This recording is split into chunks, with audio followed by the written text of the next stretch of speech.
You can all rise for the pledge, please.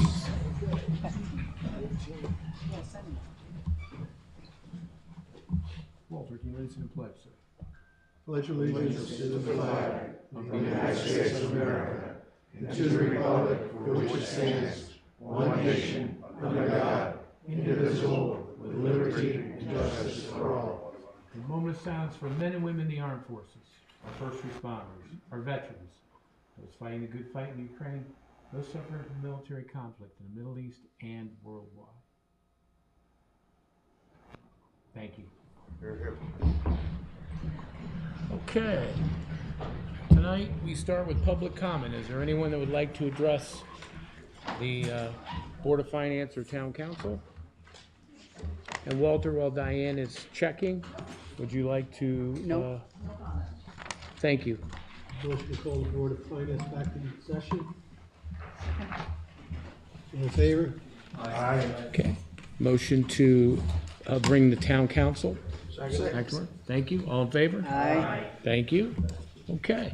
First one up is going to be our voter registrars. Page 104. Sandro, and we got Chris.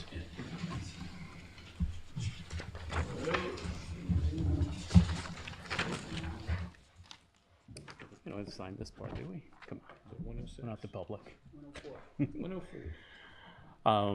So what do you need for questions on the budget at all? We did have an increase, mostly. Can you talk a little bit about the department for those, we have some new members, kind of what voter registrars Want to tell us what we do? We're going to be all night if I have to do that. We do a lot of, well, besides running elections, it's record maintenance of the voter records, which is a lot of manual work in that. It's not as computerized as we'd like some of it to be.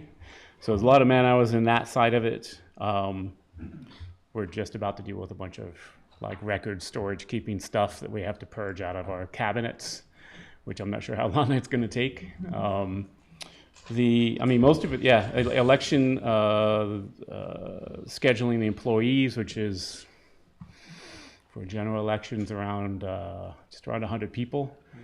We have to schedule for that and have lots of spares for people who can't show up or have to leave early, things like that. Some of the older voter poll workers we have can't do a full day. We'll have them come in a half day, so we have to like work around that. Scheduling with the various schools and organizations where we do hold voting at, and working out with them the logistics of that, of using the space, making sure there's security in the locations that need it, that sort of thing. Canvassing? Yeah, canvassing, which is part of the voter record keeping part of it, is we contact all the voters within certain date ranges. If they haven't voted in a certain amount of time, we send them notices via mail that usually have return envelopes in them for them to confirm that they still live in New Milford or if they moved. And then we also have to process death lists, unfortunately, where we have to purge people off for that. The canvasses we do like in some form or another at least 4 times a year. One big one usually at the beginning of the year, then we use smaller scale ones after that. And as you can see, for the council members and finance members, as Chris said, there are some increases, and that's because the main increases right now are with the tabulator, Programming? the programming, the increased ballot costs. Mostly the programming costs are the biggest increase for that, but there's also the contract, the service contracts and extended warranties for each of the tabulators. There's also an additional cost. We didn't have to pay for the tabulators, thankfully. The state did cover that, but we're in charge of the maintenance contracts and warranty stuff. and you also have the primary and early voting. Yeah, any of the which various is- elections we can. Yep. This year we'll have potentially 5, most likely 4 different elections. We have so, to budget for at least 5. Yep. yeah. Yeah. Like the special election things that can happen sometimes we have to budget for ahead of time, because usually the problem is there's sometimes very short time windows where we can't go and like come to you guys and ask for money, because it's like going to happen in too short of a window of time to pull it off. So we have to budget ahead of time for it. like last year, the very unexpected, like dual referendum, which we Yep. haven't had in a very long time. And that was a very high turnout, and so it ended up being very expensive because we had to print a lot of more ballots than we normally ever have to. Like, we came very close to running out a couple throughout the day. We keep on getting more, so. Katie? Did you, you just said, that you have a little extra in there in case, so did you have a rollover from, It's just stuff money we didn't spend? yeah, I don't know. That would be in the munis side of things. I don't usually see that side. We don't so. really have to have two budget. We're probably gonna need more money. If we so have- you don't know how much you didn't spend, So last year there was a little bit of an increase, not much. right, I can okay. get you those I numbers. think That's right because now we it's had around the different, 70,000. because we had a different. For the we had a supplies? we had an additional referendum. Yes, right, I just wondered, because he said he had excess, so I just wondered, Oh, okay. no, the I can employees get are that more than for you. that. Yeah, the mayor will get me the number, that's okay, Chris. Yeah. Does We're anybody- good for now. Does anybody have any additional questions for Sandro or Chris? Okay, well, thank you guys. Yeah. Appreciate it very much. Thank you guys and the whole staff when we have the elections for all your guys' hard work. Appreciate it very much. Thank you. Thank you. See you. Okay, next we have the tax assessor, Page 80, Brian. Page 80.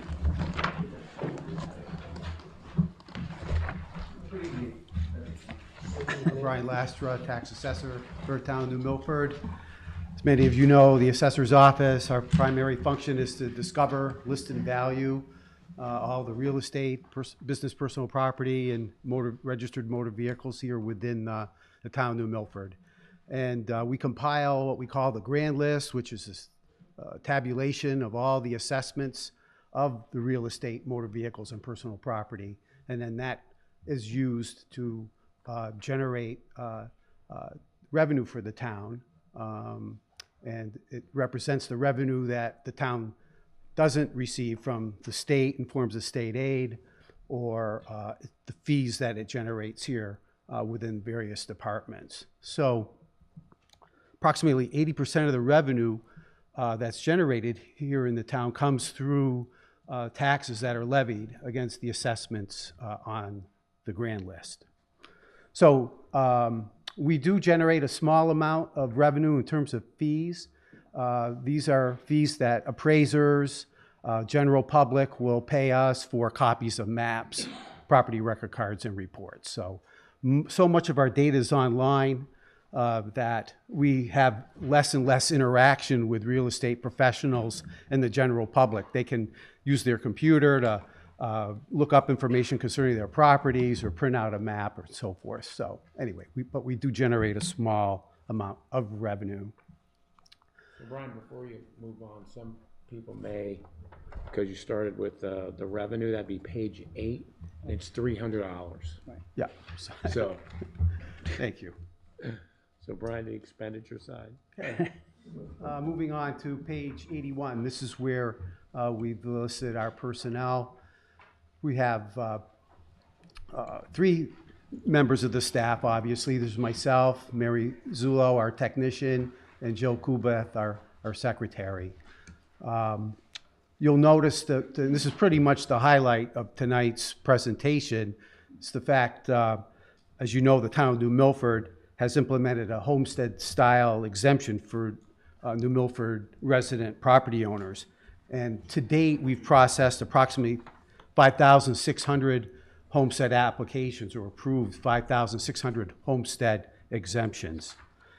And the homestead exemption program has created a substantial and permanent increase in the administrative work load in the assessor's office.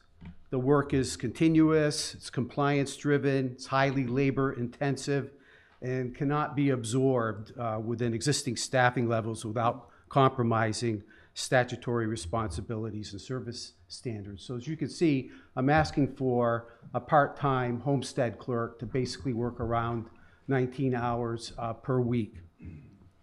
And this will help ensure the proper administration and compliance enforcement and taxpayer service. The assessor's office respectfully requests the funding for 1 new part-time position. Just to give you an idea of some of the workload that we have, Each year, we administer a local tax credit for elderly and disabled senior citizens. And we process about 180 applications each year between February 1st and May 15th. By contrast, based upon historical property sales and ownership transfer data, the homestead exemption program will require direct annual interaction with approximately 1,000 property owners. Now that represents more than a 5-fold increase of what we do between February and 1st and May 15th.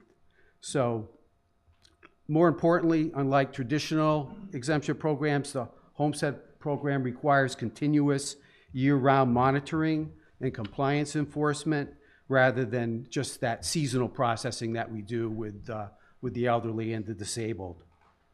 So we're looking for a new part-time employee to help with that workload. Overtime, we sometimes need to pay some overtime to staff. I think in the last 5 years, we've only expended maybe $150 in 1 year. So we don't, but it's there in case we need it. Property tax audits, each year we audit about 20 businesses that are chosen at random. Businesses declare what personal property they own and use in their business. So desk, tables, and chairs. A supermarket like Big Y, they declare all the interior furnishings that they have in terms of computers, checkout lanes, coolers, the shelving. So we have the ability under Connecticut state law to audit the business personal property filings to make sure that they're representing what they really have in terms of assets. So we compare what they declare to us to what they maintain on their income tax records. And we found that it's a fairly successful program in terms of compliance. And we generate normally between $30,000 and $40,000 a year in taxes. So it does pay for itself. Professional dues and training, we now have a whole staff is now certified. Connecticut municipal assessors. And so we need to take continuing education each year to maintain our certification. So that's where that money goes, is for training classes and workshops. Materials and supplies are very similar to last year. It's a little bit less, but here we we use this money to print the grand list, mail out assessment notices. It also provides us access to the DMV data. We also have to pay for a subscription to Price Digest. That's the company that we use to actually value motor vehicles. And of course, office supplies, papers, and pens, etc. Computer software, this has gone up, but it's mostly due to our providers increasing their fees. So as many of you know, we use Vision Government Solutions, and they provide our data on the web. Our data is also in the cloud that we use and maintain on a daily basis, and then we have licensing fees. And then, of course, we use quality data for our assessment administration package, and the costs there have also gone up. And then moving on to assessor's capital. As you know, we just completed a state-mandated revaluation. We have to do those every 5 years. Page 214. Did I skip a Oh, page? thank you for putting it up there. I didn't see it. Yeah. Yeah. This is on page 214. So this is basically a sinking fund. We're putting away money now to pay for our next reassessment in 2030. And then also under Brian, assessment. sorry to interrupt you, but this reval, if you could explain the difference, the ones that we're doing currently or just finished was a modified reval, where this one's actually going to be, they're coming to your house. Yeah. They're doing a hard reval. Yeah, so every 10 years, we have to do a full measuring list where we have to visit every property, make an attempt to do an interior inspection. So That was done in 2020. I think the price we paid back then was about $375,000. And then this reassessment in 2025, we reassessed the town by analyzing sales that have occurred over the last 2 years. So we basically revalued using the existing data, the existing inventory. You know, it's updated through permits and so forth from year to year. That is less of a labor intensive. We're not going out to every property, knocking on the door, and the fee there was around, I believe, around $250. So, but you're right. The next one will be a full measure and list of all the properties. 2030. 2030, yep. Starting in 2029. Brian, I have a question. Just want to confirm. The LexisNexis for the homestead fraud, Yes. would you just explain for people what that's about? Okay, so LexisNexis is a data aggregator. They compile information on all sorts of businesses, individuals, so forth. So we use it to identify second homes, for example. If a person owns more than one property, this is what we were primarily using it for, was to check on homestead applications, for example, that we deemed as somewhat suspicious. So we use LexisNexis primarily to achieve the situs of an individual. Do they own multiple properties? Where have they lived in prior years? And that sort of thing. So we pay basically a monthly fee for access to their system. It's been quite, helpful to us. We've discovered a number of people that tried applying for the homestead here. They already had it in Florida, which is a big no-no. They have laws, they have penalties on their books in Florida that are very severe if you get caught. So, but it helped us discover issues like that. People that, with our close proximity to New York, for example, they have a homestead style exemption over there for school taxes. And we found a number of people that were applying here that own property in New York and were receiving a STAR exemption, school tax assessment relief. So that's what the LexisNexis is primarily for, yes. All right. Consequences if somebody gets caught doing that? Or? Yeah, so with our ordinance, we can go back for how many years that they've been receiving the exemption, take it away, and then immediately send them a tax bill with interest. So we have that penalty. So it's Good. yeah. Any other questions for Brian? Great. Thank you, Brian. Yep, thank you. Brian. Appreciate it. Next is Nancy. Tax collector. Page Nancy. 83. Well, first Oh, you want, Rem? Sorry. we'll let her do her presentation first. Or you want to start with, Do you have, we start with her budget here. do you have a slide? Yeah, it's right there. Oh, she was looking at it. Okay. here we go. Good evening, everyone. Page 83 for everybody. Nancy McGavick, tax collector. The tax collector's office collects taxes. It's pretty straightforward. Really?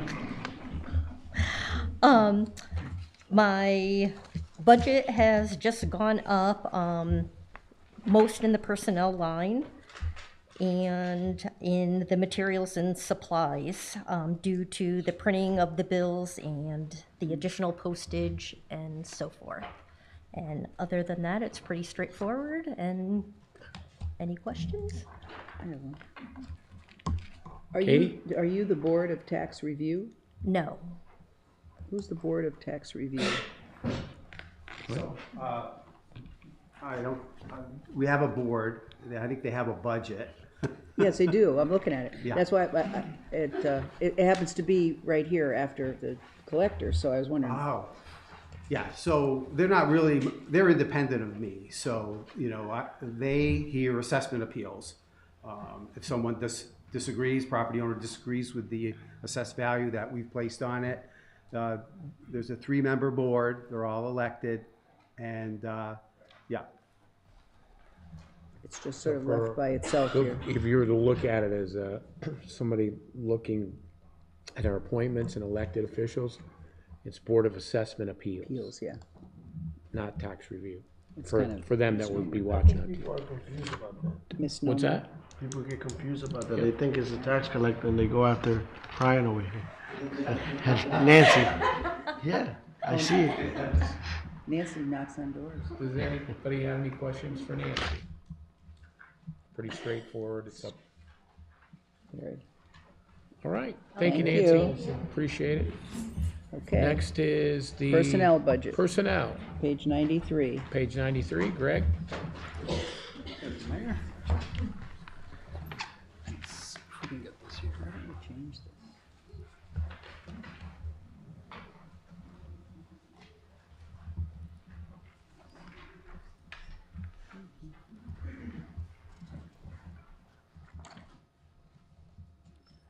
And 94 is the breakout.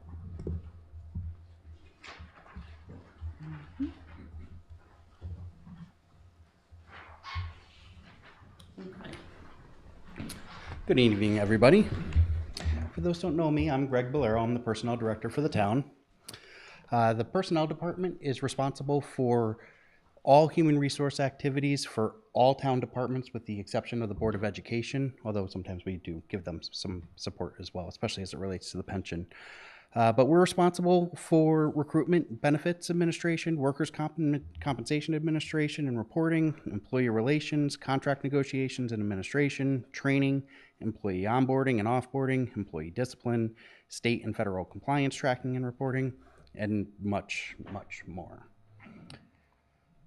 Our office is comprised of 2.5 people, so I'm the personnel director. We have our personnel assistant, who is Diane. Diane's going to be retiring in June, so I'll talk about a slight increase in this salary line because we're going to be moving that position from 35 hours a week to a formal full-time 40 hours exempt position. So you'll see an increase in that line, but you'll also see for our additional hours and special projects, we decrease that overtime line because now that that position is going to be exempt, we won't be paying the overtime on it. So it's a little bit of an offset there.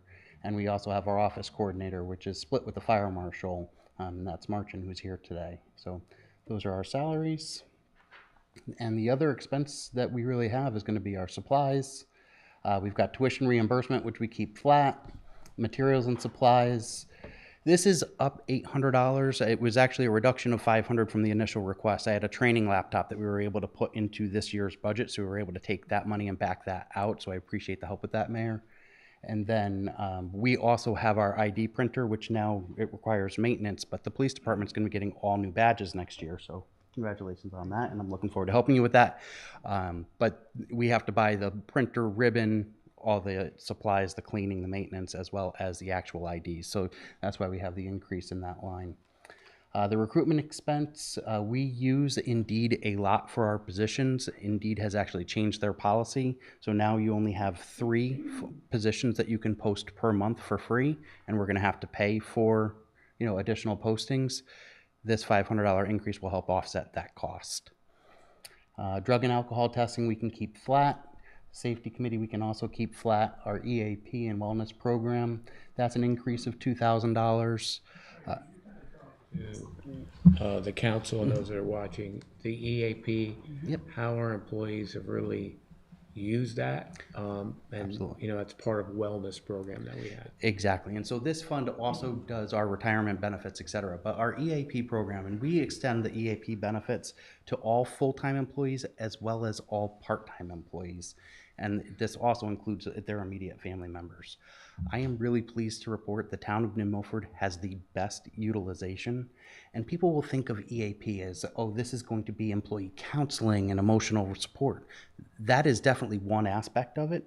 But our EAP program has retirement education. They have services for legal services. There is training that goes through it. They've got a Talkspace Go, which is just like a group counseling session that will pick a topic and you can join into a common topic and discuss it. It's a great benefit that has a myriad of different resources. And actually, the mayor holds a conference call, with all employees on a monthly basis. We've brought our EAP rep onto that call to discuss some of the benefits that are there. So our utilization is about 30% higher than any other municipality in the state. So it's a really great program that I fully support for our employees. Greg? Could you just explain one thing, which I know it, stop, space, go? Yes. Just briefly. So stop, space, go.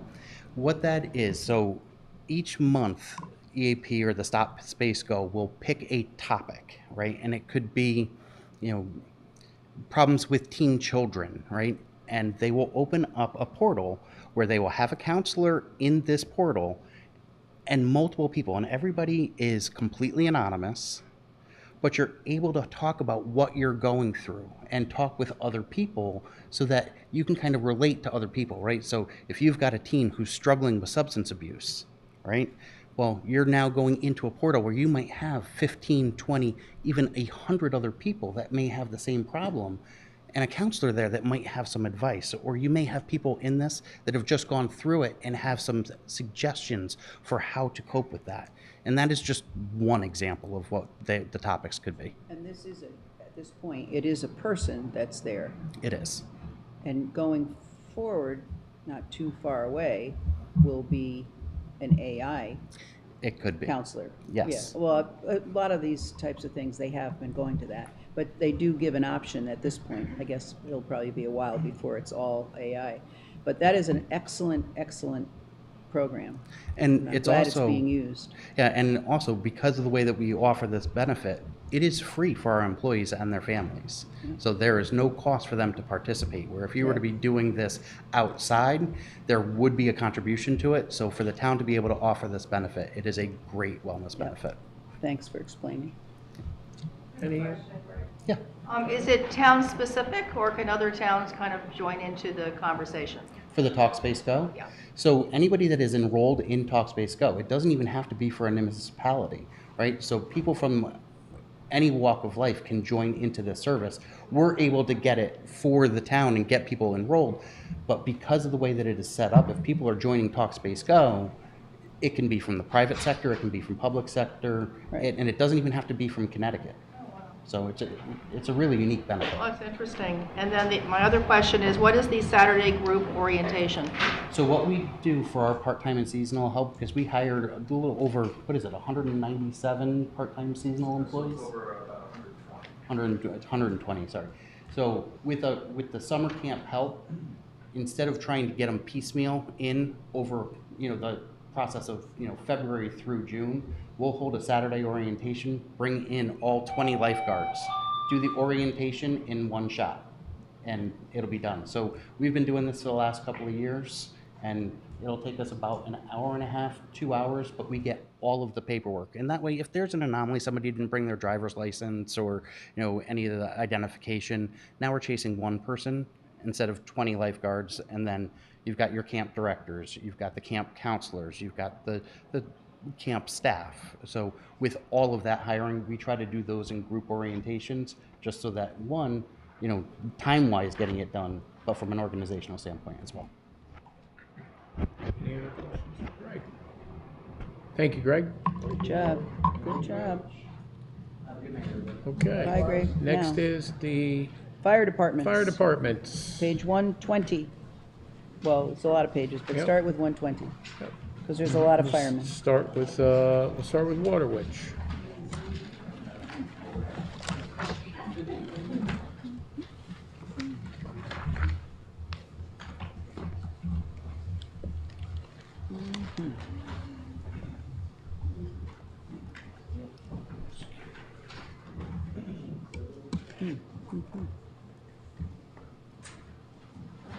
Good evening. Chief Sean Delaney, Water Witch Hose Company number 2. Just want to go over real quick who we are. I know we have a number of new faces on the boards. We are a active 60-member fire department with 6 line officers. These are 60 active members that are certified and are responding to calls. We do also have veteran members that are no longer serving as active firefighters, but are actually working on the behind-the-scenes activities during fundraising and other things. We cover about 49 square miles, fire, rescue, and water protection, and we supported 722 requests for service last year. Real quick, just to take a look, the last couple of years we've been seeing an uptick in our fire service calls to service for Waterwitch. Last year was last year in 2025 we had 722. The year before, which was kind of a little bit of an anomaly, was 763. That was the year that we had all the wildfires, the high fire dangers, and the immediate calls for smoke investigations. So in 2024, in October and November, Waterwitch ran 98 calls just in smoke investigations and brush fires. So very, very interesting. We were expecting that there was going to be a downtick. We did not expect that there was only going to be 40 calls difference. So we are going up by about 50 calls a year. Currently, right now, as of today, we've already responded to 100 calls this year. To put that into perspective, last year we would have hit 100 calls on March 1st. So it's been a very, very busy start of the year.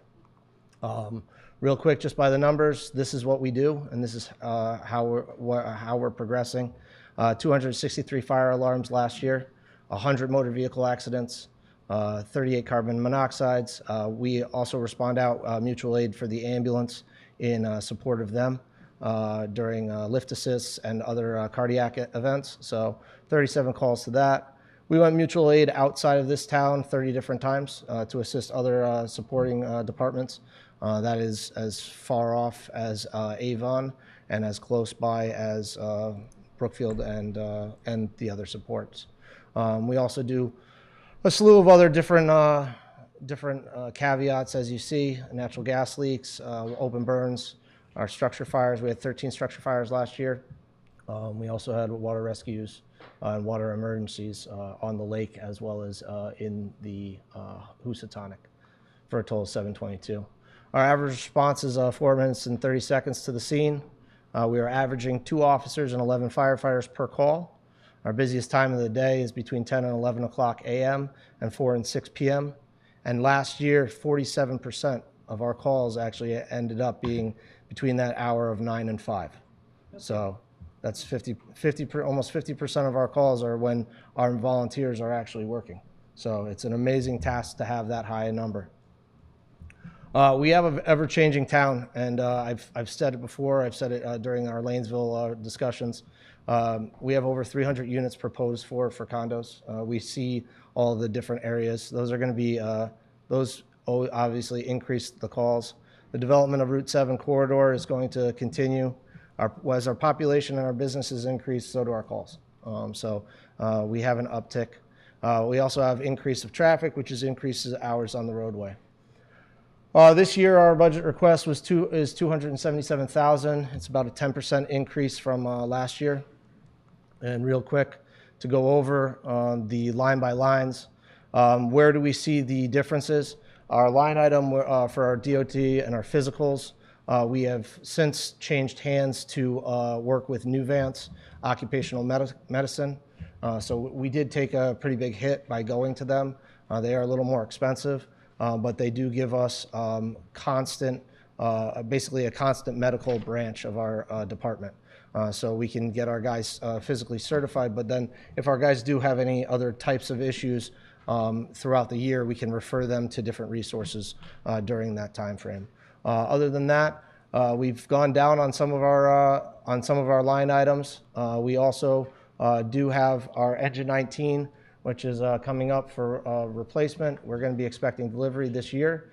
So we have that as a replacement of the equipment on that apparatus. So when we do buy a truck, we get new equipment for it. So it's a 25 to 30 year truck and 25 to 30 year equipment on it. So other than that, though, we do have a secondary line item, which I'm very proud to present to you for the first time this year, which is our Lanesville budget.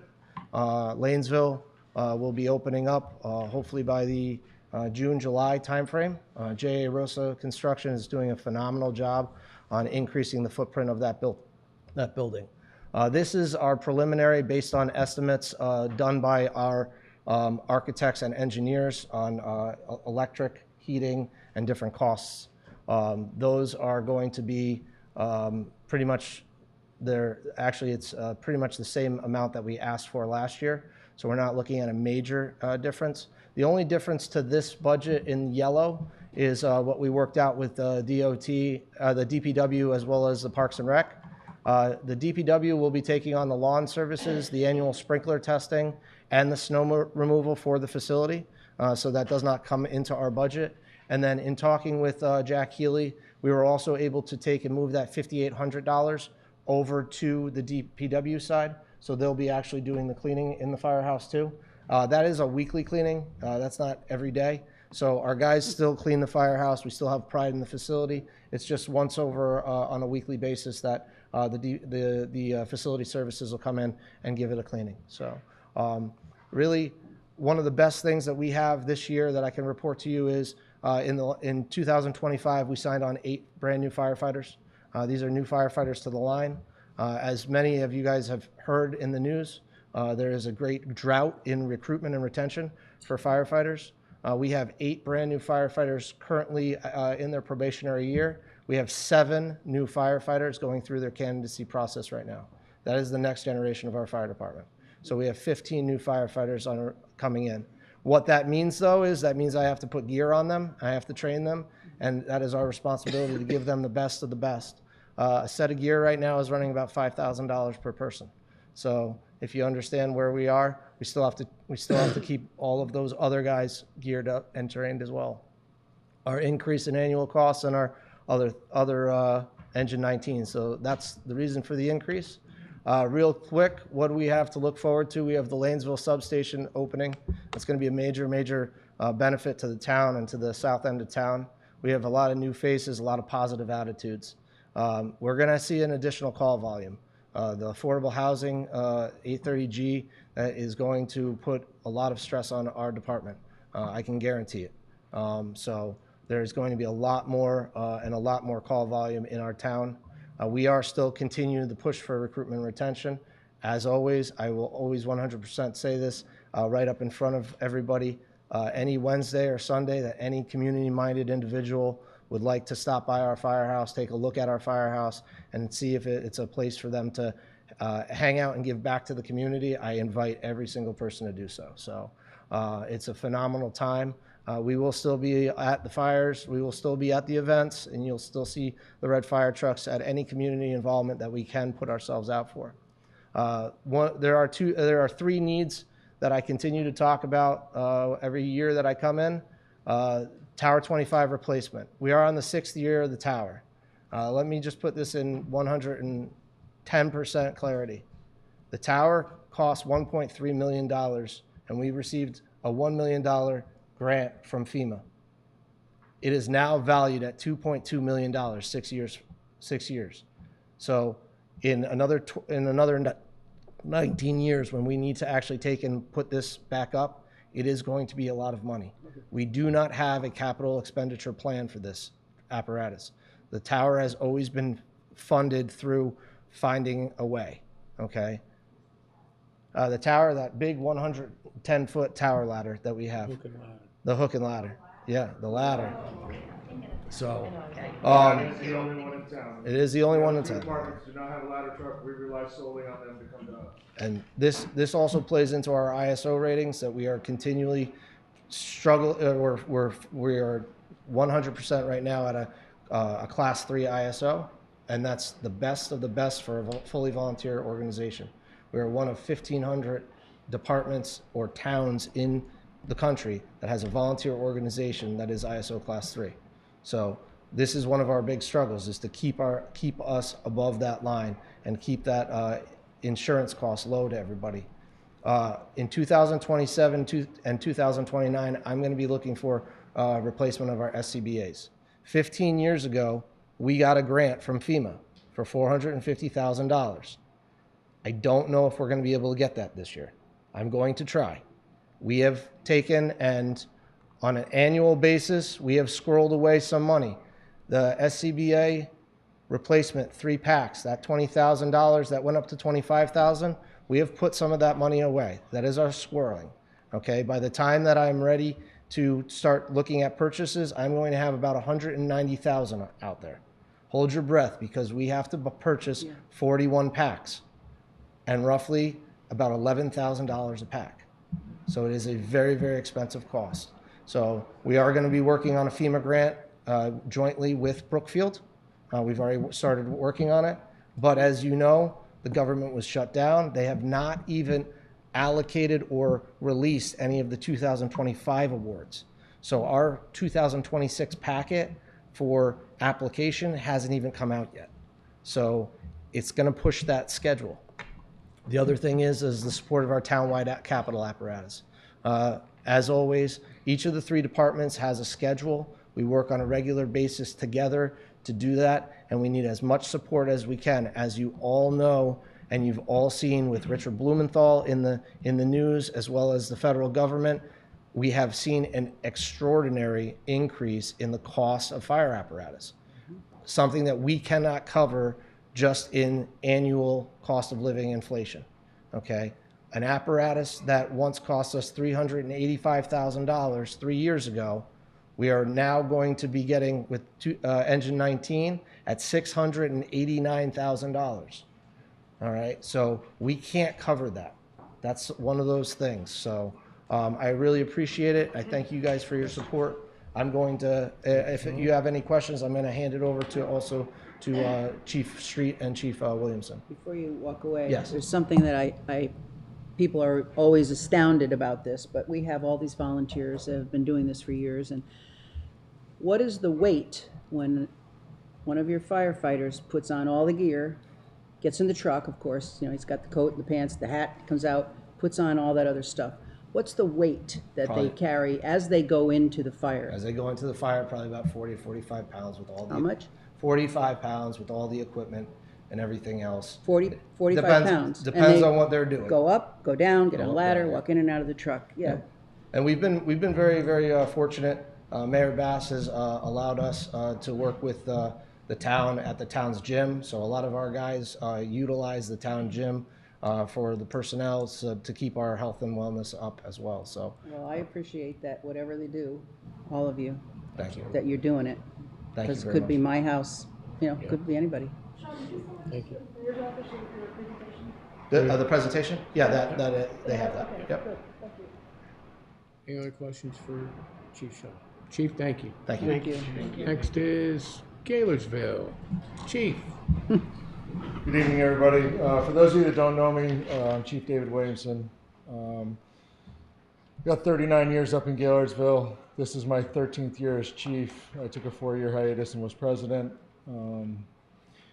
So the Gailersville Fire Department, we respond to about 200 calls a year. A majority of that is mutual aid and EMS calls. We first respond up there, ambulance being all the way down here. Somebody's having a heart attack, somebody's having a car accident, any kind of medical, we get there first and we try to stabilize the scene until we can turn it over to the ambulance and the professionals that do that. We have 37 members currently. We just got an influx of 7 since January 1st. Oh. So that's going well. Let's see. Just so you guys have a little more understanding of what we do. We not only protect the citizens of New Milford, we protect everybody that comes through New Milford. You look at the traffic on Route 7 going up through from the center of town up to Kent on a weekend. All the motorcycle clubs, all the car clubs, the traffic is insane. You look at the amount of people that come up, and we're using the Housatonic River. We've kind of shut that down a little bit thanks to Mayor Bass. At one point, we had 250 people underneath the bridge in Gailersville. Swift water currents. It's impossible to protect that. On average, we get 2 drownings a year in the Housatonic River still. So, and the drownings are fatalities. It's chances of surviving that are slim to none. Valentine's Day, we had a fire up off Indian Trail. Everybody knows life's precious and priceless, but let's talk about the financial side of what we protect. That house fire house is probably worth $1 million. All right? If we would have gotten there any later, we probably would have lost the house. We lost an ATV, a car inside the garage, but we stopped it before we went in. We had Water Witch and Northville there, both doing it. $1 million stop. Yeah, there was probably $250,000, $300,000 in damage, smoke. That doesn't count your contents and everything else inside that house. That's just the property. So when you look at our budgets and stuff like that, houses have gone up dramatically in this town. My house, when I bought it, was $120,000. It's now estimated around $450,000. So when you look at the property values and everything and the stuff that we actually protect to get in there, make a fast stop, try to save the belongings and the property, pets, and family members, this is what we do. My budget went up slightly from last year. That's mainly due to the purchase of 2 new air packs, and our compressor to fill those air packs is no longer maintainable. So right now it's functioning, but we can't even get parts for it. They discontinued everything, and to try to find the replacement parts is impossible. So that's our 2 biggest increases. It used to be that insurance was our biggest expense. Right now, pretty much we're looking at maintenance actually took over. All our stuff's getting old too. 2007 with the capital fund, 2007 with the capital expenditure fund, we sat down, 3 chiefs, I was chief back then too. We projected 30 years out. Some of my fire apparatus, by the time they get replaced, are going to be 38 years out. Trying to be fiscally responsible and still maintain the level of community support that we provide is challenging. The radio. What? Do you have new radios? We have new radios. So one of the things that every time you program, every time there's a change in the radio or everything like that, it's $1,500 for somebody to come out and reprogram all our radios. Oh, nuts. It's insane. Technology, just the technology upkeep is insane. Does anybody have any questions? Any other questions for Chief? Thank you, Chief. Yes, sir. Is the old compressor really gone? It's not usable at all? No, it's usable right now, but when it goes, like right now, this budget, we budgeted for half a compressor. It's an old, tired boy, 30 So years old. so the next budget cycle, we budgeted for the other half of the compressor. We try to keep fiscally responsible. I could easily sit here and present you with a $500,000 budget and watch you all explode on me, but we try very hard to be fiscally responsible and to make sure our rope stuff's out of date. A few years back, about 8 years ago, we stopped doing confined space. Just the cost of replacing the equipment was too much. We're since now, the 3 chiefs got together and had a meeting to where we are now kind of doing a town-wide response with the more technical stuff so that we don't have to have triples of it. And that cuts down on our expenses also. So we'll have a bare minimum to get started, call in one of the both other departments really, and have them come in and support us and kind of be the cavalry. Any other questions for the Chief? Thank you, Chief. Thank you. Let's go to Northville. How you doing? Jason Street, Chief of Northville Volunteer Fire Department. So as other 2 chiefs said, we're in the same boat. We have roughly 50 active members, not all interior qualified, but all doing their part, whether it's on committees, on firehouse maintenance, responding to calls. We have a roughly 12% increase in our budget. The largest of which would be in our radio equipment. That is mainly because we are replacing this year a 30-year-old piece of apparatus. That needs a new radio. I see. And then we no longer have the capability to talk to Brookfield as they went to a different radio system. So we need to upgrade a few of our radios. And as Chief Williamson said, there's a cost associated with that to have them come out and program. Other than that, we try to be very fiscally responsibly. We try to, hedge any increases year over year. We do a lot of fundraising in Northville to try to pay for any additional equipment or any needs that we have for the firehouse specific.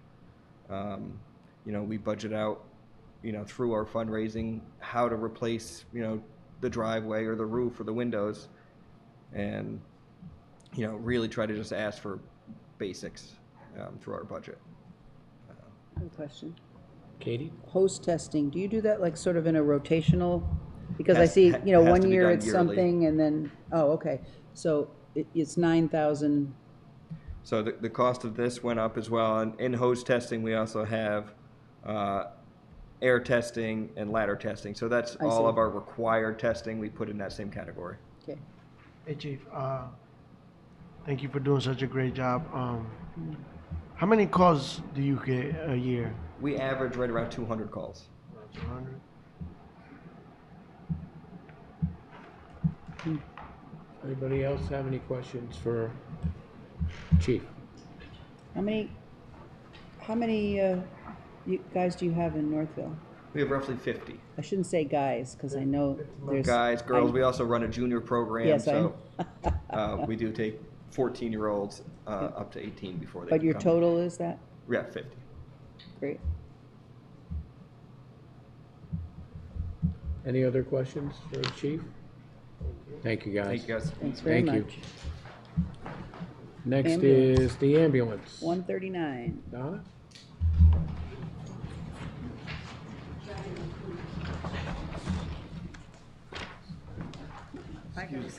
Sure.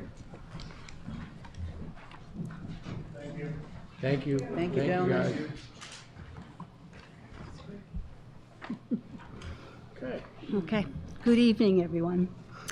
My name's Donna Hespy. I'm president of the Milford Volunteer Ambulance. We're a nonprofit organization.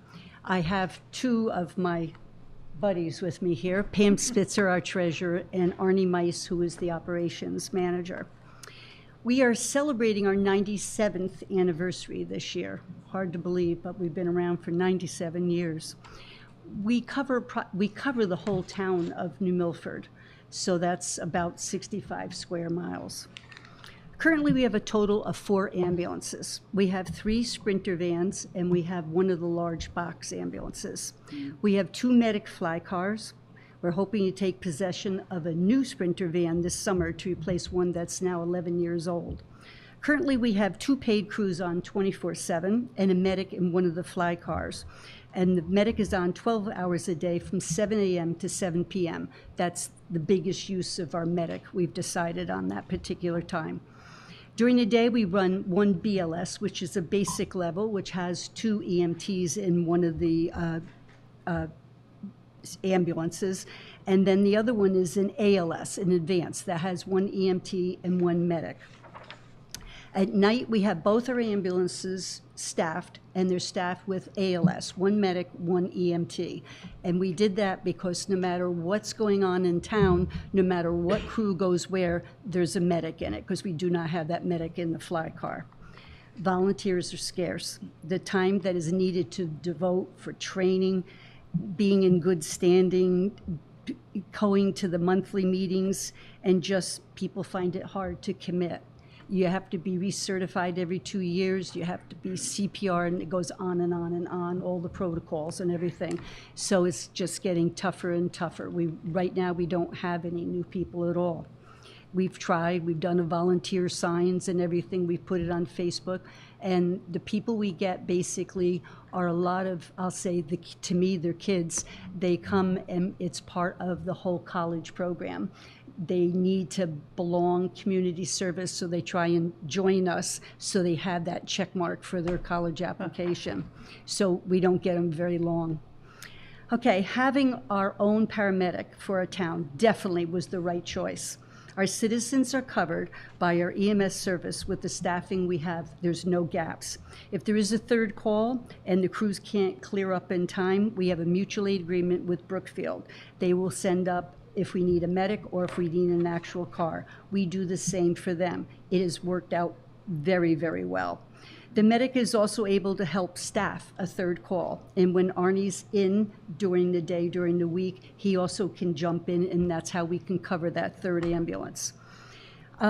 We have an agreement with our surrounding towns that if they need a paramedic, because they're regional, the old Medic 4, if they're not available, then we can send our medic and or an ambulance to help them out. So we still do mutual aid, and that's Sherman, Washington, Warren, Kent. So sometimes we travel to help them out, but they will in return. Usually most of our mutual aid comes from, I'd say, Washington usually. We are over 3,000 calls for the past year, 2025. That's approximately maybe about 9 a day. Our call volume continues to climb. We have motor vehicle crashes are definitely increasing. People are extremely distracted. And of course, the one I always tell you about, help me, I've fallen, a lift assist, which our fire help us sometimes because we have some bigger people in town that need help. So Donna, because we're talking budget, and for some of the new members on the council and on the Board of Finance, so COVID pretty much reset the ambulance where a lot of the volunteers, because of COVID, decided not to ride the bus anymore. Oh, yeah. So we lost a huge amount with COVID. People just stood back because they were a little bit older. A lot of them had been in our organization 30 years plus, and they just stepped back. And it was just a long enough time, a year, 2 years, depending, that they just didn't feel like going back again. So we went from here, being able to do things. COVID came and we just crashed, and we kind of just didn't get people back. A lot of people weren't interested, like, right. You can have COVID. I'm looking at Mary Jane. You go into someone's house, we're going in, we don't know what they have. We put our mask on and everything, but lots of times, even now, we don't wear masks because we were called in, it was, help me, I've fallen, I just need to be helped lifted up. And we go in there and we look at them and go, yeah, right, just a little bit more than you fell. So there's a lot of people who just don't want to come in contact with that. With the support of at that time, the town council, we pivoted, and now we're pretty much paid service. Yes. And the reason why I bring that up is, for those that have been on here, the cost, if I'm correct, right, Donna, to really run an ambulance to a home is around $800 to $900. Yeah, approximately. Yep. And as Donna just said, the number one call for them is a lift assist. Yeah. And a lift assist, guess how much money they get? Zero. And then, Donna, if there's somebody that's on a Medicaid or Medicare, and they do go to the hospital, what do they reimburse the ambulance? I have that right here, sir.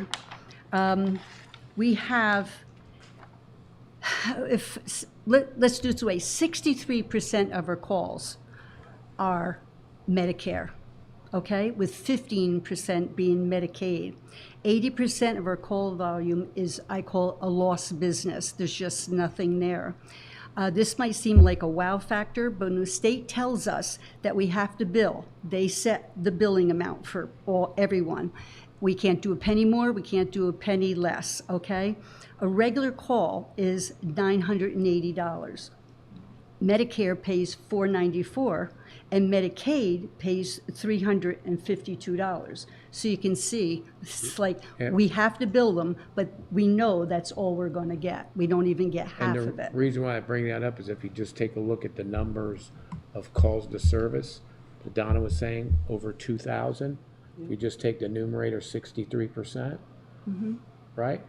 And then you look at the lift assist, is that this, we're always going to be supporting the ambulance monetarily, because there's no way that they can make it up. And that's where you see the higher number for the staffing, was because of those two big main numbers, which is COVID, and then now really these these additional quantities and the costs that we have to support, because we want to make sure everybody gets service, right? Levels of service, even if it's someone on Medicaid, Medicare, regular hospital, doesn't matter. That person is in need. They need to go to the hospital. We go, yes. Absolutely. And there's some of them they've learned because they try and use this as their lift assist, because they're trying to live in their home, and maybe the wife's a little teeny thing and the husband's kind of a big guy, and when he falls, he slips out of his recliner, he slips out of whatever, and she has to call 911 to help us pick him up. I mean, you know, we know them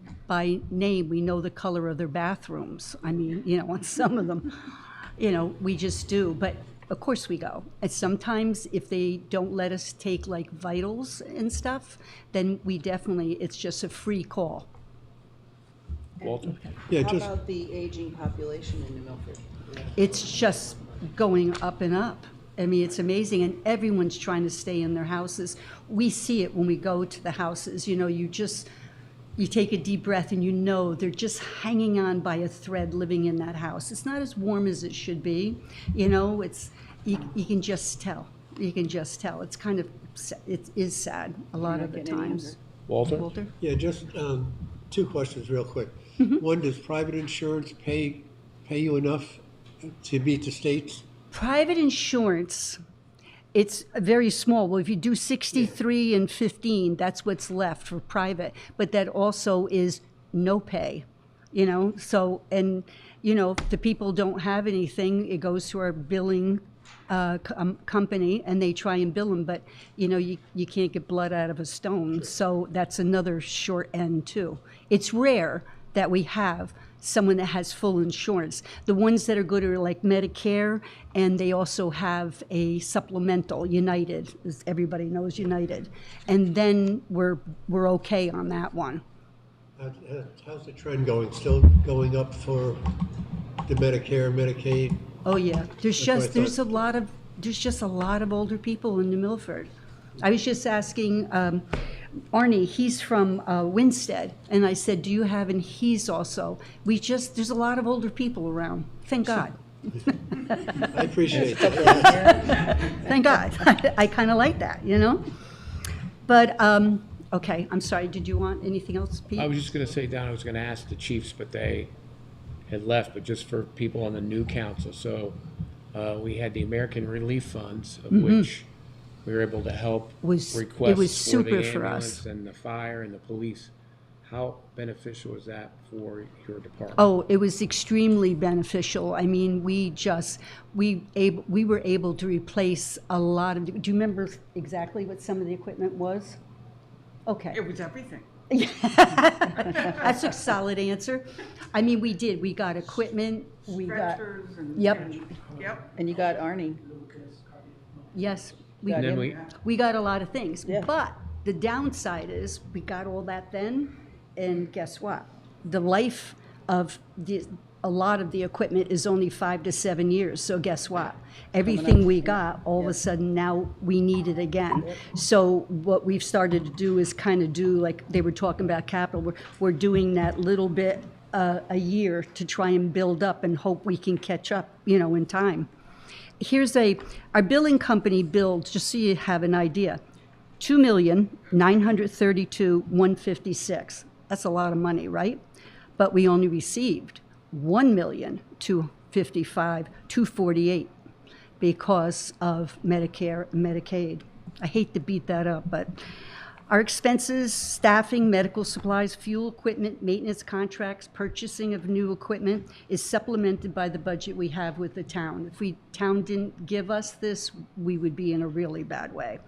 Most of our medical equipment has a life, as I said before, between 7 and 9 years. Stretchers cost $35,000. The LifePak heart monitors, they're $70,000. The power loader that takes the stretcher and helps load it up into the back of the ambulance, that is $33,000. We don't have cheap stuff. And more important, the ambulances are now approximately $240,000 for the Sprinter van, because we buy a Sprinter van and then it goes down and it is made into an ambulance. You know, the back's all stripped out and radios, everything. But the 240 is not all that equipment in it. It's basically the ambulance, the 4 wheels and the whole thing. That's about it. We have to put everything still in it.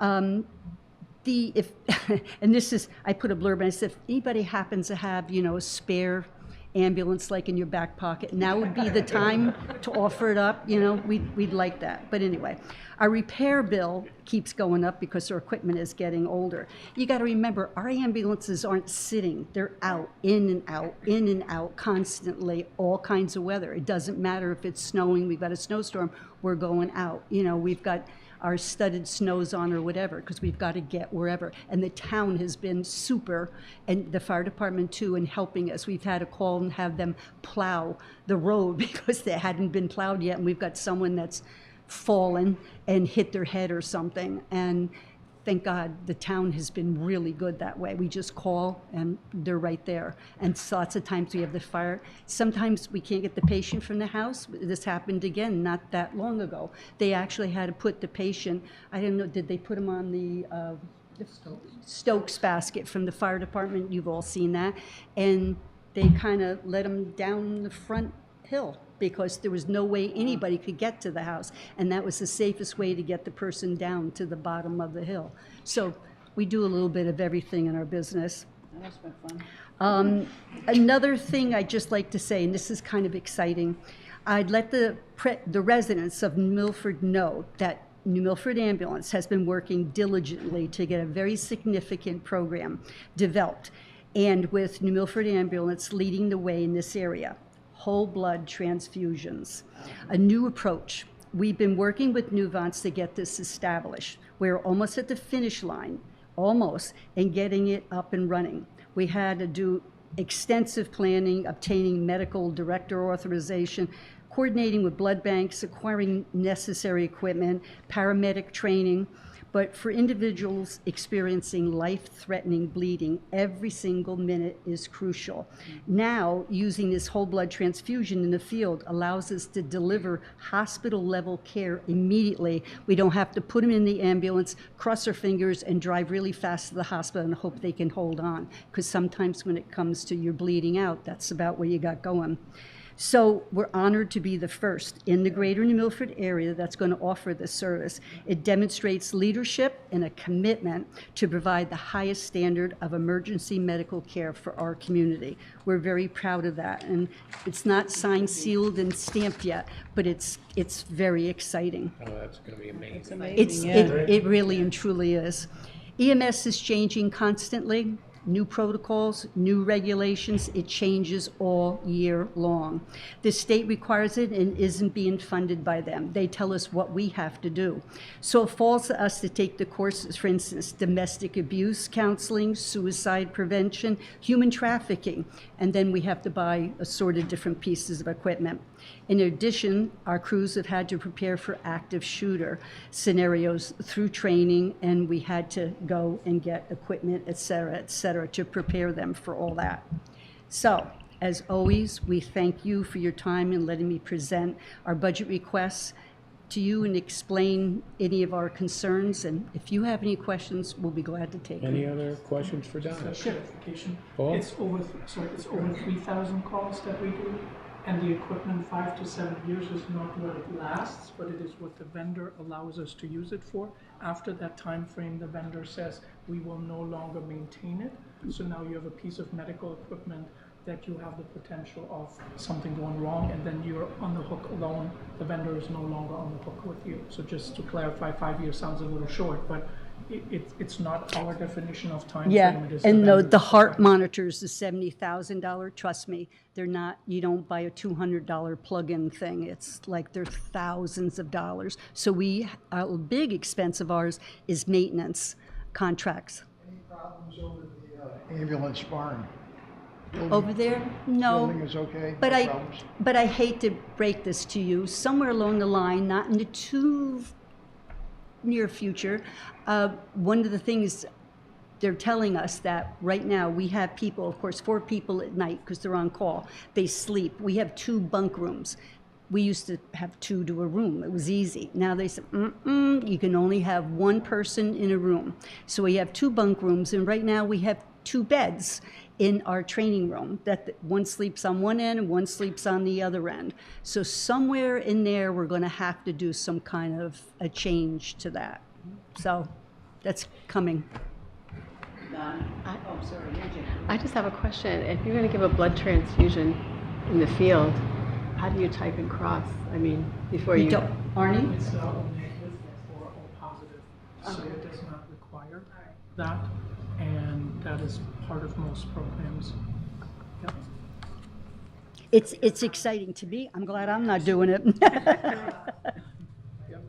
just want to say that anybody in any town, but we'll talk about New Milford, or anybody that's here, who's ever needed to call an ambulance, I mean 911, not a help I fell, but really needed one. Sure. All of this is worth it 10 times over. Yeah.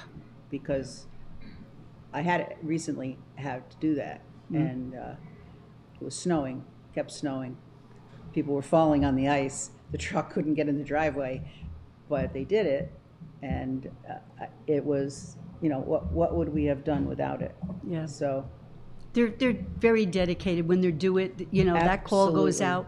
They're going to get you one way or another. I've heard some really funny stories, and I've done some funny things too through the years to get wherever you need to go. You know, like windows, you know, Exactly. doggy doors. yeah, well, I didn't get that bad, but I will tell you that it just, it's a scary feeling, you know, when you need one, but thank God you're there. So Good. Thank you. I'm glad we were able to deserve all help. the thanks that you get. Thank you. Any other questions for Don? I have a question. Sure. Hey, Don, thank you and your staff for everything you do. Thank you. Do we have a plan though? Like, have you gotten together with the mayor, and do we have a plan for the future? As we talk about almost in every meeting how we are an aging community and we are getting older as a whole, and not just New Milford, and the entire country is having that problem. Yep. So do we have like plans so it won't be like something that's gonna be an emergency? You're talking capital items? Capital Our items. 5-year capital plan Correct. shows that we're Yes. having that. And also, when it comes to patients, when we found that out, we've been working with the senior center. So they have strength and balancing classes so that seniors can strengthen their core. We continue to try and push that out so that they won't have that need of when they fall, having someone get up. So we're kind of looking at it progressively in that respect. Also with our health district, with Amy doing the same thing. But it is working with them, the ambulance, the fire, the police will be coming up in a minute too. We meet all the time and talk about, you know, our capital plan, 5 years, 10 years. You'll see in your capital plan those needs. Okay. Pete's Walter? been great in listening. Yep, thank you. Just a quick question on the Medicare reimbursement. You mentioned a supplemental plan. That's where people have traditional Medicare. Is there a difference in what you get from Medicare to traditional versus Medicare Advantage? I couldn't answer that in detail. Okay. We have a billing company that does that because I wouldn't even dream of getting I'd into just that. be curious if you could find, just roughly find. Oh, you don't? Oh. Yeah. I just know there's a huge difference in Medicare, flat out Medicare, and someone that has Medicare with, like someone that worked for a huge corporation or something, they have all the extra that goes for it. That usually pays almost everything in full, which is great for the patient. And There is so many different types of insurance. so many. Trust me, Yeah.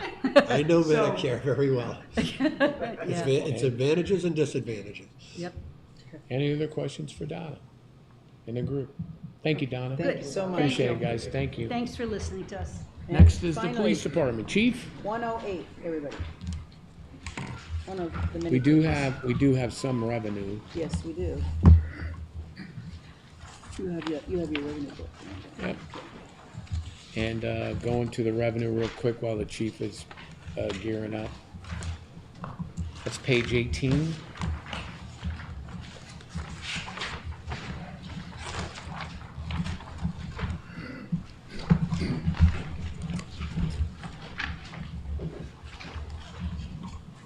And Chief, we'll go to the revenues after you do your presentation. We'll start with that. Good. Thank you, Good Chief. evening, Mayor. Good evening, Town Council, Mr. Chairman, and Board of Finance.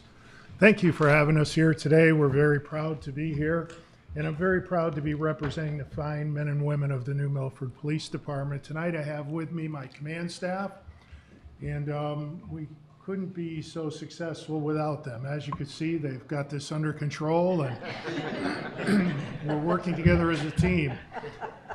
Deputy Chief Wilcoxon, Lieutenant LaFond, Lieutenant Relier, and Lieutenant Wheeler. Lieutenant Wheeler is our senior officer, 32 years of service. Couldn't be more happy and proud of him and the entire command staff.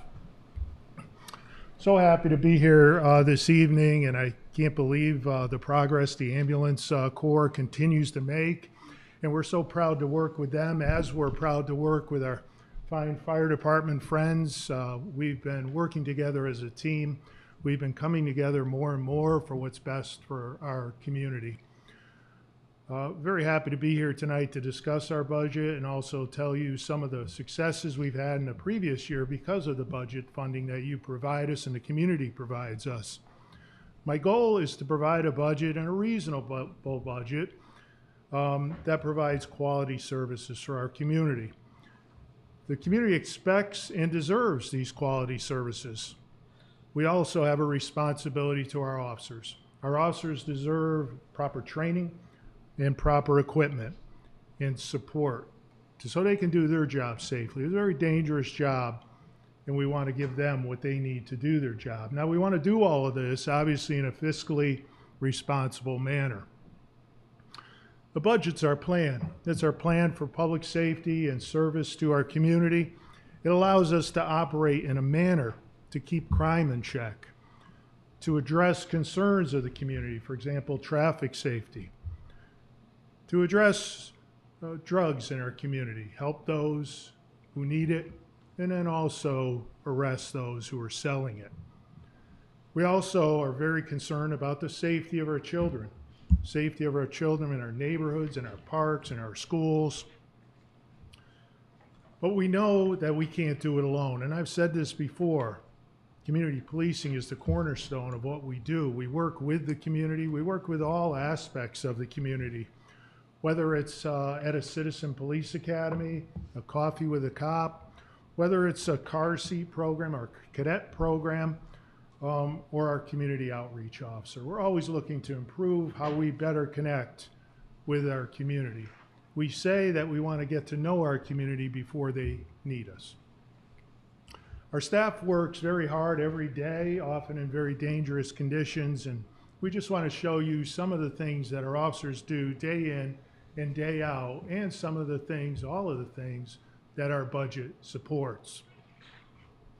As you can see at the top, we have our number of calls. Each year, we answer almost 20,000 calls, and as you can see, we had about a 4,000 call increase from last year to this year. That call increase is due to many different responsibilities we have, and also the hard work of the officers who pulled over about 4,500 cars this past year. So you can see there's a lot of work the officers do. One of the things we do is respond to accidents. Accidents are down this year, still a lot of accidents. We really need to work on that. We're going to continue to work on that. And we work on that through education, enforcement, and engineering. So we really take a multifaceted approach to reducing accidents. As I said, we do enforce, and we have given out many infractions, over 1,800 infractions, which is about a third of the number of stops that we make. Domestic violence is a very difficult crime that we respond to, and not only are there the victims, the husband or the wife, but also the children are often victims in these cases.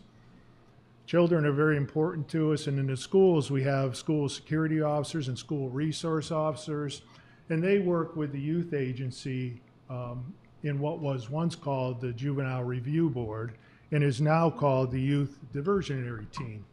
You can see there's been a reduction in the number of cases that these teams handle, and we think that that's a result of the positive role models we have within the school and the close eye that our school security officers are keeping on certain areas, for example, stairwells and the lavatories. We're very happy to see a reduction in certain other areas of crime, for example, larcenies from motor vehicles And we connect those to burglaries, very similar type crimes where they enter someone else's property and steal someone else's property. So we see a reduction in both of those areas. And there's reasons for these reductions. Obviously, if we can keep drug dealers out of our community, we can keep these crimes at a minimum, and we've been doing a real good job at that. Criminal mischief is one of those crimes where we saw a slight uptick, and as a result of that, this year we're going to start watching these quality of life crimes. The detectives and our officers made an excellent arrest on somebody who was doing graffiti in our downtown area, and we're going to keep the pressure on to keep those quality of life crimes down in that area. Assaults are somewhat static. We really work hard to keep the community safe, and we want to see that number come down. Drug overdose is just a continual effort, and not only on the police department's part, but on the community's part. We do have a multifaceted approach to this. We really try to help those who are in need. 5 years ago, that number would be 43 overdoses, and we've had a sliding scale over the last 5 years. Now it's no victory lap. We need to keep going. We need to keep working hard to help people who need help. Next slide.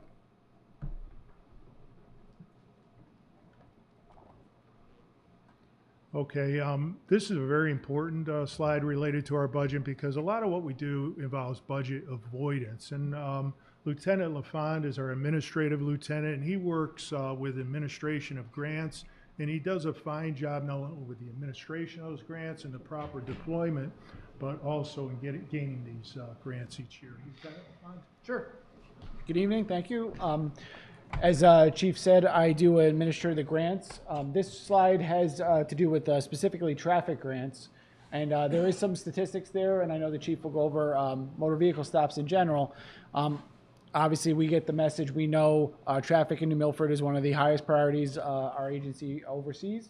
And as far as implementing what we can do for that with budget avoidance, we implement traffic grants where we can find them. So last year in 2025, we were able to utilize $155,000 in traffic grants. You can see the different ones in there. You hear the social media posts and push out DUI, click it or ticket, aggressive speed and aggressive driving, rural speed enforcement. These are some unique ones that we haven't had in past years. And what this lets us do is frees up our officers outside the normal responsibilities of patrol sectors. So this is in addition to their shifts. So instead of the normal patrol officers who are doing a fine job of also responding to calls, going to domestics, doing burglaries, criminal mischief, quality of life, and making motor vehicle stops and looking for those enforcements, this allows us to have extra hours of enforcement to focus on just those things, which adds to those numbers. And I looked it out, over almost 2,000 additional hours of enforcement, resulting in over 2,000 extra stops just based on that. And yeah, that's extra overtime that goes out for extra shifts that is directly out, obviously not budgeted, funded by the state. And the utilization from the officers has been getting better every year. More officers are taking it, they're going out there, and I think the state sees that New Milford is one of the better participants in it, which I think allows us to qualify for more of these. So it's definitely part of the overall mission. I know the Chief's going to touch on more motor vehicle with this slide and the next one, but yeah, grants is a small part of it, but it's been successful over the last couple of years, for sure. Thank you, LT. As the LT said, we need to be responsive to the needs of the community. One of the primary needs is traffic safety, and the officers are doing an excellent job. This number of stops is a high number. It's the highest number we've ever had, and as you can see, it's about 1,200 more than last year, and we think that correlation with accidents coming down is a result of that. 4 years ago, we had 5 fatalities in our community. Terrible fatalities, as they all are. 3 years ago, we had 5. 2 years ago, we had 3. Last year, we had 1 very unfortunate fatality. The work that the men and women of the New Milford Police Department are doing is saving lives. You can see that we give infractions. That's our enforcement aspect. But you can see we balance it, and we're fair to our community. We want our community to learn. to slow down and to drive safely and to not be distracted while driving. You can see DUI arrests are way up, and they're up for a reason. We're really paying attention to drunk drivers in this community. We want to stop drunk driving. It's a terrible crime, and you know, people are getting hurt from drunk drivers. Nevertheless, 114 drunk drivers in this past year, and we're keeping the pressure on. We want it to be 0, of course. Now, one of the things we did last year for the first time in over a decade is a DUI spot check. And that DUI spot check brought a lot of awareness in our community. We stopped and interacted with over 600 cars during that spot check, and we brought a lot of awareness to drunk driving. We got some drunk drivers. We also got some other issues, and it was a very worthwhile effort, and we're going to do it again this year. We're planning for one around Labor Day. These misdemeanor summons are another type of arrest. These are very high speeds. Yes, sir. First of all, thank you for your service. Thank you, sir. So with all these DUIs, are they predominantly people who live in town or people driving through town? Or do you have any It's sense? a good question. It's about a 50-50 mix. The number of stops we make are actually more so from people out of the community. So on DUI, it's about a 50-50 mix, but in all stops, the majority are from out of the community. Thank you. So on to the next slide. This slide shows a heat map on the right side. That heat map just shows you that we try to concentrate in all areas of our community, not just one area, but all areas. We really do try to reach out into Gaylersville, up 202, into Northville, and up and down Route 7 and Grove Street. We try to get over by the lake communities where people are unfortunately traveling too fast. That question that was asked on where are people from that we stop, if you look at that far right graph, you could see that shows 51% are from out of town, 49% are from town.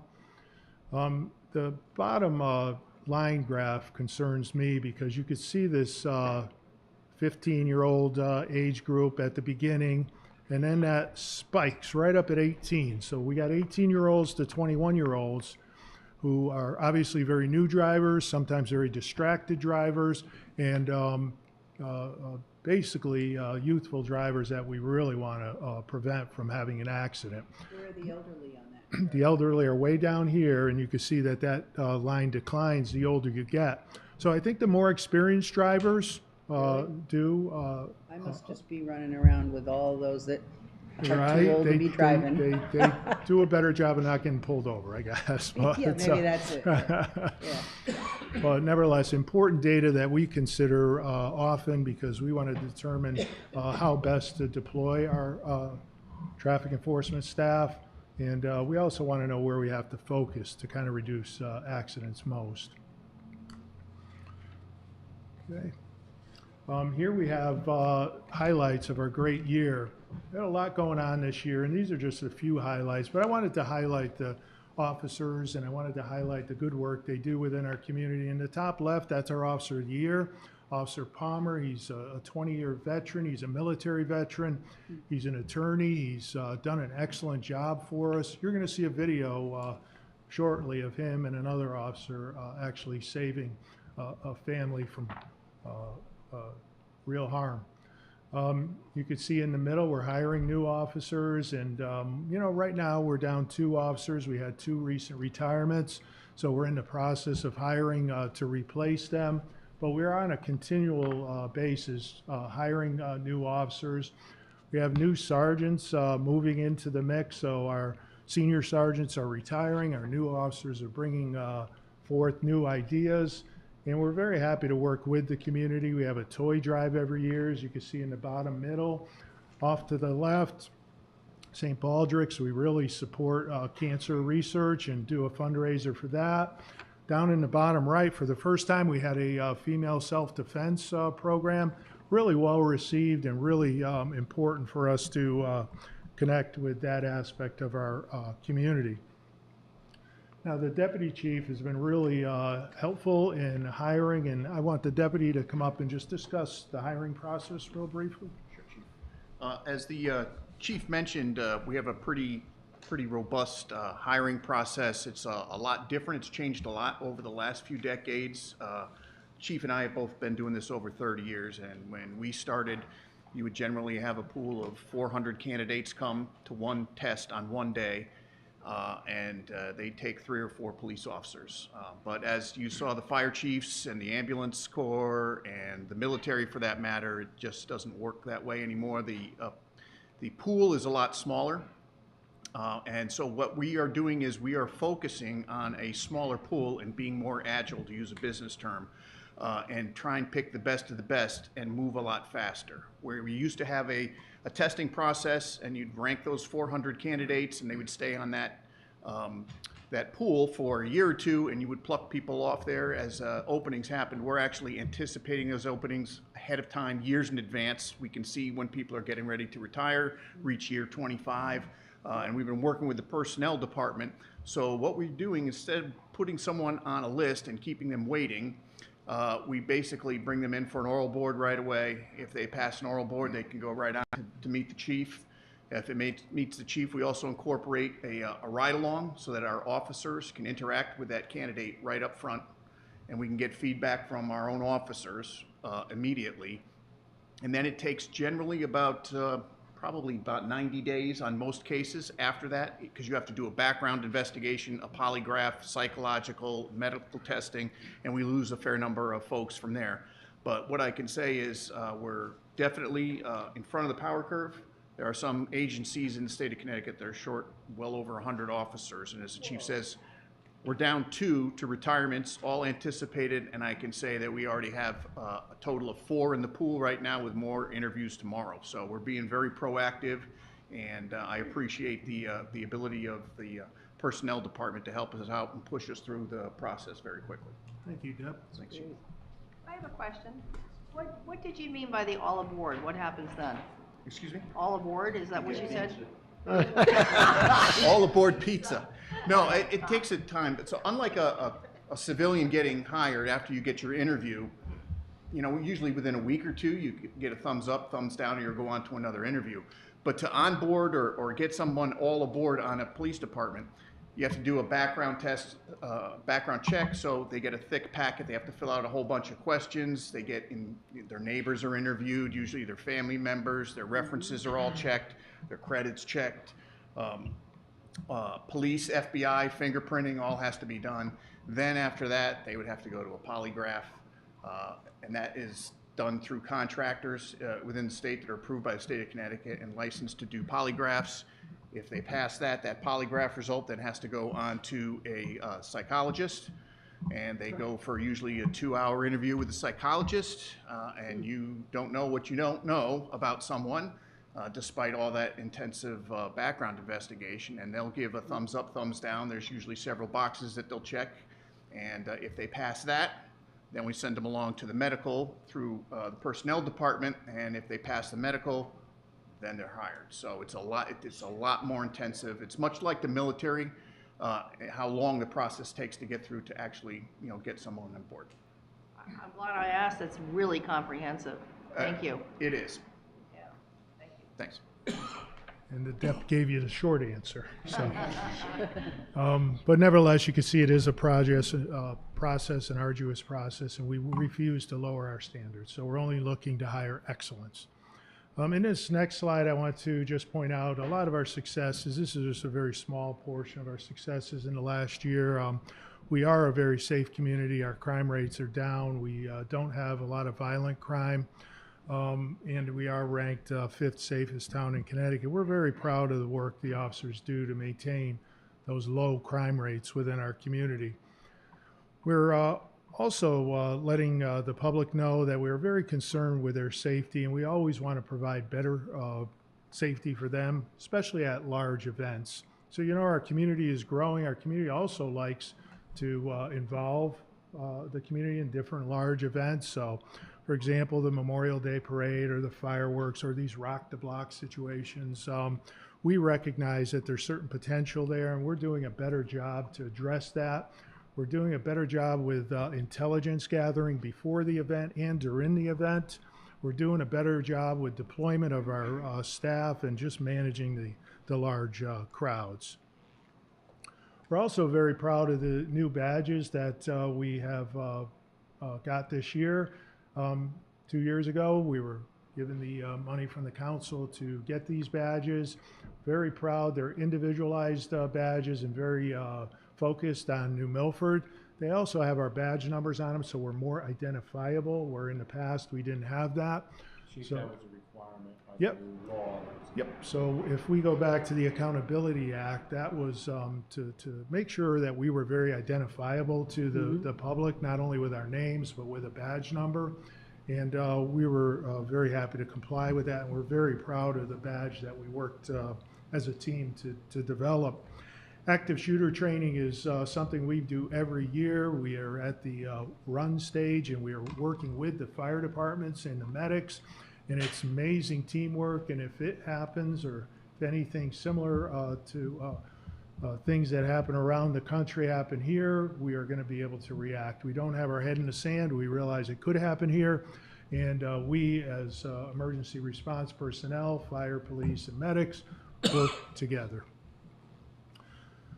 We have continuous de-escalation training at the PD. No longer do we just go to the range and qualify. We go to the range and we discuss scenarios, and we talk about other options rather than a deadly use of force option. We talk about de-escalating through communication. We talk about de-escalation through posture and through distance. We continually talk about de-escalation. Now, last year we had 20 use of force incidents. Of those 24 use of force incidents, they include 2 taser deployments. They include 5 pistol points. In other words, not firing, but just pulling the pistol and pointing it would be a use of force. Hands-on pretty much encompass the rest of those. And to me, with all the incidents we handled and that low number of use of force incidents, it just shows that our training and the officers understanding that there's other ways to approach a situation than to use force. So I'm very proud of them for that concept and that thought process. We do many, many welfare checks. As you can see, there's over 500 welfare checks that we've done during the year, and we do more and more of that. The more we connect with the community, the more they feel comfortable calling us, the more families feel comfortable calling us, the more checks we go on.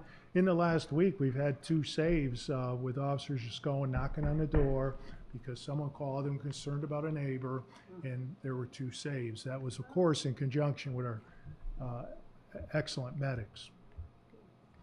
Our Citizen Police Academy is an amazing program, and it continues. Each year we have a new female SSO in the high school, and I think that's made a difference. You know, there was a void in the female bathroom areas and dealing with female students, and she's done an excellent job of being a role model for the female students in the high school. So we're very proud of her. We're also proud of our detectives, and I have Detective Lieutenant Relia here just to give you a brief on some happenings within the DB. Thank you. Good evening and thank you. So for our detective vision, we have maintained 3 detectives on the Internet Crimes Against Children's Task Force, and this works diligently to help children, prevent children from being sexually exploited online. So through our participation on this task force, we received a $2,000 grant that assisted us in purchasing advanced intelligence software. This technology has been instrumental in our investigations while also enhancing our ability to proactively monitor large events that the chief was talking about earlier, and thereby strengthening overall public safety. Over the past year, the Detective Bureau conducted 30 sex offender compliance checks to ensure adherence to all statutory requirements. In addition, to protect our youth, we conducted vape shop compliance checks utilizing undercover operations to ensure businesses were not selling products to underage individuals. Our newly assigned detective to the statewide narcotics task force has played a key role in regional enforcement efforts and was also directly involved in 2 significant drug arrests. One being a couple months ago. In that arrest, he seized 28 grams of fentanyl, 7.5 grams of crack cocaine, and the recovery of 4 firearms. Chief, I'll turn it back over to you. Thank you, LT. So as you can see, it's a team effort, and as you see, we could try to address everything in the community, and there are a lot of important issues in the community, to include drug overdoses, and we really want to help people who are in need. Now, this next one is very important, this accreditation work, and I'm very happy to announce that yesterday we found out that our organization has been accredited at a Tier 2 and Tier 3 level within the state. Those are the highest levels of accreditation within the state. We're very proud to say now that we are a level 1, 2, and 3 accredited organization. I want to thank the Deputy Chief for his hard work and leadership on that project, and also Lieutenant LaFon for his coordination of that project. And Thank you both Chief, very I much. want to thank you because when you came on board, one of the goals that we looked at, there was no accreditation at the department. Yes. And through your leadership, now you're a level 3. Thank you very much, Mayor, and thank you for your support. We worked very hard, and it took all of those 5 years to get to this point. So I really appreciate all your hard work. That's quite an accomplishment. Congratulations. It is. We're very proud of it. And thank you very much. Yeah. Let's see, moving on through a few other issues that we had accomplished last year. We had standardized our roll call training. So we really are working on internal communications at our police department. We think that we've done a very good job communicating to the public, and now we're really trying to improve how we communicate within the police department. So we're exchanging information on a daily basis and also in a standardized manner. We had the distinct honor of hosting the Polish National Police this last year. The Polish National Police Commander came here to New Milford, and he was very impressed by our welcome. We have been invited to work with them further in the future, and we look forward to seeing them again next year. It's very important for our officers to collaborate not only regionally and within the state, but now we can say that our officers collaborate internationally, and we're very proud of that opportunity. I did mention our Officer of the Year. This is kind of a new recognition we're giving. We've noticed our third one this year. Officer Palmer is an excellent officer who I said is a 20-year veteran, a military veteran, also an attorney who does an excellent job on investigations. And we're going to show you a video in a second of him in action. Our fleet is improved. We're doing a really good job insofar as fleet maintenance. We're starting to keep track of the number of hours that our vehicles run and the number of hours that our vehicles idle. So that will help us better understand our fleet needs. Nevertheless, our maintenance costs are somewhat flat, and that's an indicator that the vehicles are being well maintained and the officers are using them in an appropriate manner. So we've promoted 2 new sergeants this year, and that's a big step forward to us. You know, a lot of times we progress with new ideas and new people, and we're really looking forward to seeing these new sergeants grow into the new position. Now, we're very happy with our communications division also, and I want to thank our dispatchers. Boy, if they get it wrong, we get it wrong, and they're that first link in the emergency chain. So we can't thank them enough. We have some upgrades in dispatch coming up. One of them is this Viper software, and this is going to allow us to utilize the text 911 in an advanced manner to exchange videos. So somebody's at a crime scene, they can take a video, text 911, send us the video, and we could send it out to officers, and it'll really be helpful in our response and understanding the scene. So at this time, we want to close our presentation by showing you a video. And I want to show you this video for a couple different reasons. You'll see in our budget we request funding for body cameras. And this is an example of the body camera footage that we get. It's also an example of the work that the officers do. To give you a little preface on this video, the officers responded to a vehicle hanging off of a cliff. They went over the guardrail, they're hanging on the guardrail, and the car is actually slipping down the cliff. There's children in the vehicle, there's a woman in the vehicle. The officers arrive and they do their best to help them, and they do. They save their lives, and it's amazing the work they did. They went so far as to smash the window and try to get the people out. They went so far as to grab the car and hold it from sliding down the hill. And again, I just want to show you this video just to show you the type of work the officers just do every week.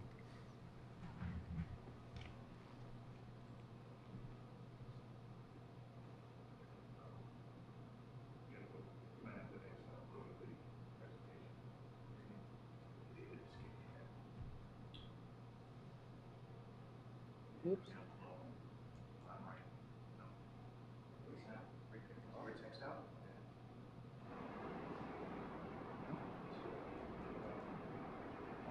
Go ahead and play the video and narrate it, okay, Earl? Yeah.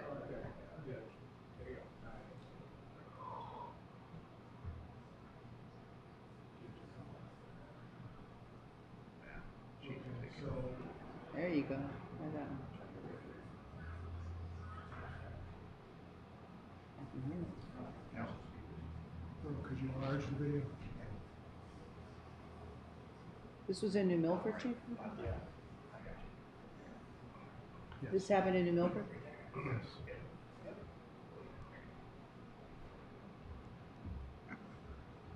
Okay, so you can see the officers arriving on the scene. You can see them trying to reach for the door. There's people in the vehicle. The officer's flashlight is on the vehicle. The officers will actually pull out a tool to break the windows. That's what they're doing now. You can see the glass just shattered. And the officers are giving instructions to the people inside to have them move more to this way, this direction. And here the officers are actually going to be grabbing the vehicle and holding onto the vehicle to stop it from sliding down the hill. So it's amazing work. And as I said, one of those officers is our Officer of the Year this year. We're very proud of him and the work that the officers do day in and day out.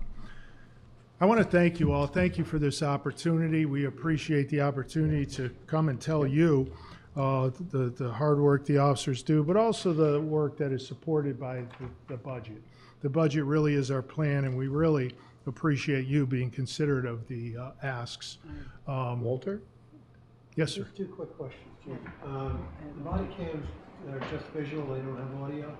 No, they do have audio. I'm sorry, the audio didn't work in this case. Yes. Second thing is, how's the distribution of Narcan? Are you guys involved with that and part of the drug prevention? Yes, as a matter of fact, I think that's one of the reasons that we do have a lower instance of drug overdose deaths is because all of the officers have Narcan. The medics, of course, have Narcan. Narcan is available within our community, so families actually have Narcan, and it is being used really often. Katie? You mentioned it, but I think I'd like to let you know that it's not just me, but people say this to me. Your dispatchers, and you know, you've had many over the years. Yes. But the ones that are there now are not only efficient, they're pleasant. Yes. Which is, Yes. you know, important. And I want to say your internal staff, as a matter of fact, specifically your person, Christine, is very, very great to work with. And for people who need to get things done through the department, you know, various paperwork items, she's just great. Thank you And very my much. favorite, of course, is Denise. I know, she does a great job. Yes, and I haven't had to pay her salary in at least 2 years. I've been so good at not getting any tickets. Thank you very much. We have a staff, have a staff of 70, and each one of them is very important. Absolutely. They're all there. And the dogs, you didn't mention them. They're excellent. We love My our best friend canine is staff. canine animal. And Chief, a couple things as you are very forward-thinking in the department. I know, I believe it's in every car now. You and I had talked about the need in case someone was in a restaurant or someone was out picnicking or whatever, choking. So you actually now have the machine you may see on TV. Yes. And actually, you can cup someone and actually save a Yeah, life. so we're always forward thinking. We're always trying to be ahead of the curve. And, you know, one thing we do is respond to medical calls. And it's a terrible call to go to when a child is choking or somebody's choking and you can't help them with the Heimlich and you need to move to another option. And these medical tools obviously give us that option to actually potentially suck It's a that suction item out thing of now? it. Suction, yeah. I heard about that. And just real quick for all of our members, just when you look at revenues, they're up 3,000 from the year year prior. And did anybody have any questions when it came to the expenditures that we saw? Okay. I have other Any questions separate from for that, Orlando? if you want. Thank you, Chief. Thank you, officers, for all the great work you do. This was always a concern here in New Milford since I got here, been hearing it. But the 638 infraction, it proves how much work is being done, especially on Route 7. You know, obviously one accident is too many, one death is too much, but Yes. you know, you guys been doing a great job. Thank you. And the town, I think everybody notices it, especially the numbers, they prove it. Thank you. And another thing is, on the hiring, New Milford's a growing, the Latino community is growing in New Milford. Are you preparing when you're hiring to have more representation, more Latino officers, more minority? Yes, actually, we're so proud that we are a very diverse organization. We do have people that speak multiple languages, to include a number of people who speak different dialects and Spanish. It's very important to us. We have 2 officers who are actually from Brazil. So we do and are very mindful. We want to have an organization that is very reflective of our community, and we believe that we are. Okay, thank you. Any other questions for the chief? Maybe you can grab a Polish officer. Yes, I'm not the pilot. a very capable interpreter. Mary Jane? On page, I guess it's 202, on mandated expenses, 82,800 was cut. What is that for? That was for the cameras. Okay. For the body cameras, and instead of doing it as a one-time payment, Okay. they were able to negotiate and spread the payments out. Okay. That's for the reduction. Okay. Thank Do you. all the officers have them now? Yes, it's mandated. We all have them, and you know, we even have spares. If one breaks, we make sure we get them another one right away. Any other questions for the chief or the Great staff? job. Great. Thank you all. Thank you Thank you, very Chief. much. Have a good night. Great job. Thank Thank you. you, everyone. Well job, everyone. Thank you so much. Thank you. Okay. Okay, so, All right. Walter. Motion to Board of Finance to recess until tomorrow evening at 7. All in favor? Aye. Motion from the town council to recess till tomorrow night. All in favor? Aye. Opposed? Any abstentions? Thank you, everyone.